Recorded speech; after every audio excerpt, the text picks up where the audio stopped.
Na audienci s papežem Frančiškom je bilo 25. aprila 120 članov fundacije Janeza Pavla II.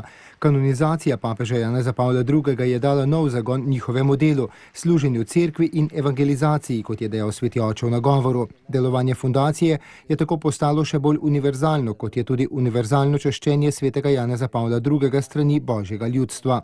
Dajete dragocen prispevek, da bi duhovna dediščina tega svetega papeža še naprej dajala rodovitnost velikemu polju cerkve in podpirala njeno pot v zgodovini, je zatrdil Frančišek.